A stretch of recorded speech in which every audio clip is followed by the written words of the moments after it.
Friends, welcome back to my channel earth mom Dehradun. तो एक खबर जो है ना बहुत तेज़ी से वायरल हो रही है और ऑलमोस्ट सब जगह आपने इसके रोस्ट सुन लिए होंगे। तो एज अ रिएक्शन चैनल मेरा भी एक रिएक्शन आना तो बनता ही है, तो इसीलिए रिएक्शन वीडियो को एंड तक ज़रूर देखना, क्योंकि इस पूरी वीडियो के दौरान ना आप सबको भी एक बहुत अच्छी शिक्षा और बहुत ही अच्छा लेसन मिलने वाला है। इसीलिए बिल्कुल भी डिले ना करते हुए, बिल्कुल भी स्किप ना करते हुए पूरा ज़रूर देखना। तो बीते दिनों बहुत ज़्यादा हल्ला डुल्ला मार पिटाई की बहुत वीडियो वायरल हुई, बहुत स्टिंग ऑपरेशंस हुए और उसके बाद हाहाकार मच गया कि अब क्या होगा, अब तो भैया जेल जाने की नौबत आ जाएगी। लेकिन उसी रात भी नहीं, एक दिन गुजरता भी नहीं है और दूसरे दिन इतने लवी डवी प्यारे प्यारे हंसते मुस्कुराते हुए पैचअप की वीडियो सामने आ जाती हैं। तो आखिर में ये मैटर, ये मुद्दा अचानक से हो क्या गया, आप सबको बता देती हूँ कि बीते दिनों एल्विश और मैक्सटन की आप लोगों ने देखा होगा किस तरीके की कंट्रोवर्सी हुई, जहाँ पे एल्विश की मार पिटाई की वीडियो बहुत तेज़ी से वायरल हुई, जिसके ऊपर मैंने भी वीडियो बनाई थी और मैंने भी यही बोला था कि मार पिटाई का कैसे सामने वाले को पता था कि उसने पूरा सेटअप तैयार किया। उसी के साथ साथ मैंने ये भी बोला था कि किसी पे हाथ उठाना सही नहीं होता, टेबल टॉक नाम की भी कोई चीज़ होती है। दोनों ने ही एक दूसरे को देखा जाए तो धोखा दिया, लेकिन इतनी बड़ी कंट्रोवर्सी के बाद इतनी इजीली पैचअप होना, कहीं ना कहीं आप में से बहुत लोगों को ये चीज़ें हजम नहीं हुई, क्योंकि बहुत सारे कमेंट सेक्शन में कमेंट्स ऐसे हैं जहाँ पे ये बोला जा रहा है कि अब तो यूट्यूब की कंट्रोवर्सी पे विश्वास ही नहीं रहा, सब कुछ व्यूज़ के लिए था, सब कुछ सिर्फ सब्सक्राइबर्स गेन करने के लिए था, एक पब्लिसिटी स्टंट था। इस पूरी चीज़ की सच्चाई क्या है ये तो ये दोनों ही बेहतर जानते होंगे। हमें इतना पता है कि एक छोटी सी वीडियो रिलीज़ की गई थी इंस्टाग्राम पे, जहाँ पे मैक्सन ने बोला था कि घर के बड़े मिलके बात करेंगे और एल्विश को इन्वाइट किया गया था। एल्विश और मैक्सन दोनों एक पब्लिक प्लेस में मिले, जहाँ पे वाकई में मैक्सन के पेरेंट्स थे, लेकिन पेरेंट्स डर से ज़्यादा खुश नज़र आ रहे थे। मम्मी तो इतनी खुश थी कि उन्होंने एल्विश के साथ वीडियो फोटो सब कुछ बना डाली। उसी के साथ साथ जिन बंदों के बीच में, दो जनों के बीच में लड़ाई थी, उनका पैचअप हो जाता है और सारा मुद्दा, सारा बम फोड़ दिया जाता है उस बीच वाले बंदे को, जिस बीच वाले बंदे के भड़कावे में आके ऐसी प्लानिंग प्लॉटिंग कर दी थी मैक्सटन ने एल्विश के अगेंस्ट। अब ये बीच का बंदा कौन है, जो लोग देखते होंगे उन्हें बहुत अच्छे से पता होगा, जिन्हें नहीं पता वो लोग भी समझ जाएंगे, क्योंकि मैं आपको बता दूंगी।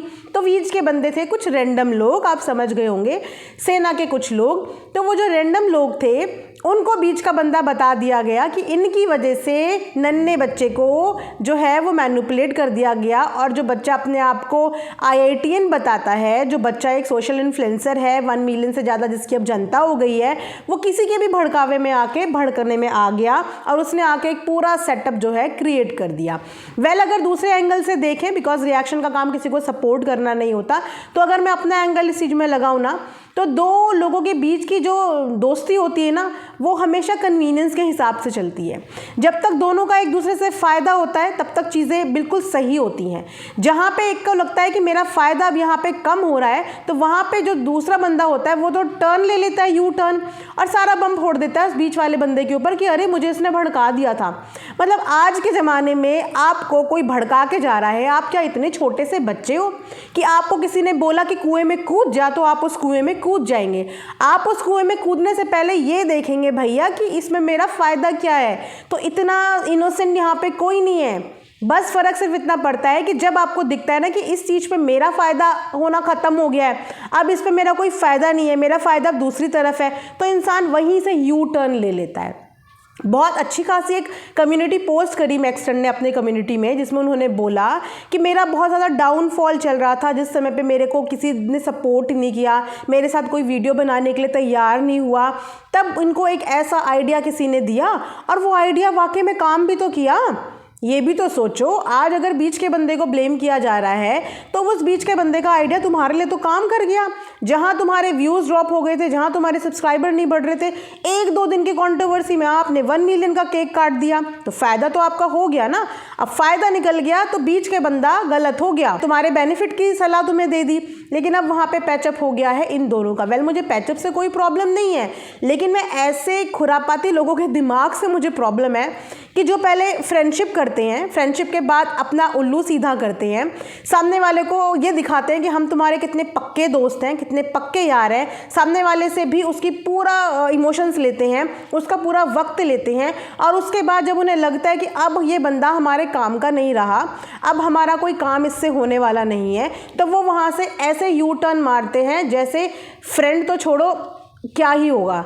तो वही कुछ सिनेरियो मुझे यहाँ पे ऐसा देखने में लगा है, क्योंकि अब उस बंदे को बीच में फंसा दिया गया है। हालांकि वो भी बहुत दूध का धुलावा नहीं है, उनकी भी बहुत करतूतें नज़र आ रही हैं, और अभी तो सुनने में ये भी न्यूज़ आ रही है कि वो भी कहीं पकड़े वकड़े गए हैं या बंद हो गए हैं। वेल, पता नहीं कितनी सच है ये न्यूज़ या कितनी गलत है, लेकिन जिस दिन से मैक्सटन और एल्विश का पैचअप हुआ है उस दिन से रैंडम लोग गायब हो गए हैं।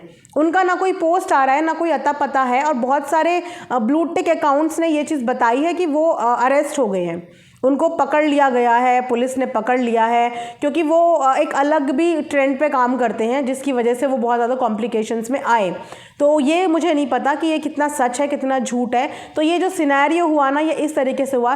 फिलहाल दोनों बहुत पक्के जिगरी यार बन गए हैं, जिसका कहीं ना कहीं फ़ायदा मैक्सटन को भी हो गया और जिसका कहीं ना कहीं फ़ायदा एल्विश को भी हो गया, क्योंकि जैसे ही ये कंट्रोवर्सी ख़त्म हुई, एल्विश के इंस्टाग्राम स्टोरी पे एक सॉन्ग रिलीज़ हो गया। क्या टाइमिंग है, मतलब पहले, और ये पहली बार नहीं हुआ है। खैर, एल्विश का तो मुझे ऐसा लग रहा है कि ग्रह ही आजकल क्या चल रहे हैं कि हर एक महीना छोड़ के उनकी एक नई कंट्रोवर्सी शुरू हो जाती है। इतने तो मुझे लग रहा है उन्होंने सब्सक्राइबर्स भी नहीं कमाए होंगे जितने उन्होंने अपने ऊपर FIR और एलिगेशंस कमा लिए। आए दिन एक नया बंदा उठ के उनके बारे में बताने की कोशिश करता है। मतलब कितने केस अपने सॉल्व करवाएंगे ये, कितने केस आगे इनके सॉल्व होंगे। तो ये पूरा मैटर था। मैंने पहले भी बोला था मारपीट को मैं सपोर्ट नहीं करती, लेकिन ऐसे माइंडेड जो माइंड गेम खेलते हैं ना लोग, मैं ऐसो लोगों की मेंटालिटी भी सपोर्ट नहीं करती। तो भैया, सबसे बड़ा लेसन ये मिलता है कि जो अपना दोस्त है ना, वो बहुत सोच समझ के चूज़ करो, और अगर किसी को दोस्त बनाओ तो इमोशंस के साथ उसके साथ कभी भी जो है ना इन्वॉल्व मत हो, क्योंकि आप इमोशनली इन्वॉल्व हो जाओगे और वो आपके इमोशंस की ऐसी तैसी मार देगा। आप ज़िंदगी भर इमोशंस में बंधे रह जाओगे क्योंकि आप इमोशनल हो, पर सामने वाला बंदा इतना प्रैक्टिकल है कि अपने कन्वीनियंस के हिसाब से वो चाहे तो आपके कंधे पे बंदूक भी चला देगा और आपके सीने में भी बंदूक चला देगा। उसे कोई फ़र्क नहीं पड़ता कि आप क्या हो क्या नहीं हो। वही ये हुआ, भले ही उसका पूरा प्लान एग्जीक्यूट किया, उसके पूरे प्लान का फ़ायदा इसे हुआ, और आज की डेट में बुरा वो बन गया। आज की डेट में सारी नेगेटिविटी उसे मिल गई, और आज की डेट में वही बेचारा अगर बंद हो गया है तो वही बेचारा बंद हो गया। तो वाह, क्या दोस्ती है और क्या अच्छाई करने का नतीजा है। तो किसी की आज की डेट में किसी की भी अच्छाई ना करें, अपने दोस्त बहुत अच्छे से चूज़ करें, खासकर जब आप सोशल मीडिया प्लेटफॉर्म पे हो। ये सबसे बेटर होता है यार कि यहाँ पे सिर्फ अपना काम करो, और अगर कंट्रोवर्सी का हिस्सा बनना है तो भैया ऐसी कंट्रोवर्सी का हिस्सा बनो जो कंट्रोवर्सी आप अपने एंड पे सॉल्व भी कर पाओ। ये मार पिटाई, ये गुंडागर्दी, इस कंट्रोवर्सी से कुछ नहीं होने वाला। यही नौबत आ जाती है लास्ट में हाथ पैर जोड़ने वाली। तो ऐसी हरकतें मत करो जिसकी वजह से यहाँ तक बात पहुँच जाए। और प्लीज़, कोई भी यहाँ पे छोटा बच्चा नहीं है, तो ये मत बोलो कि इसने मुझे भड़का दिया या मैं उसके मैनिपुलेशन में आ गया। हर इंसान का अपना दिमाग है, और यकीन मानो जितने भी बंदे चैनल खोल के बैठे हैं ना, उनके अंदर तो बहुत अच्छा दिमाग है। वो बहुत अच्छे से जानते हैं कि मेरे लिए क्या सही है क्या गलत है, इसीलिए उस हिसाब से वो कभी इनोसेंट बन जाते हैं, और वो उसी हिसाब से कभी एकदम सिंपैथी लेना शुरू कर देते हैं और कभी एकदम से बोल्ड हो जाते हैं। तो यूट्यूब पे आने वाला कोई भी बंदा छोटा बच्चा नहीं है कि किसी के भड़कावे में आ जाएगा। कोई नहीं आता, बस अपना मतलब सब निकालते हैं, मतलब निकलने के बाद दूसरे के सर पे बम फोड़ दो। वही यहाँ पे हाल हो गया कि मैक्सटन का पूरा मैटर सॉल्व हो गया, क्योंकि मैक्सटन का फ़ायदा हो गया, बहुत अच्छे लेवल पे फ़ायदा हो गया।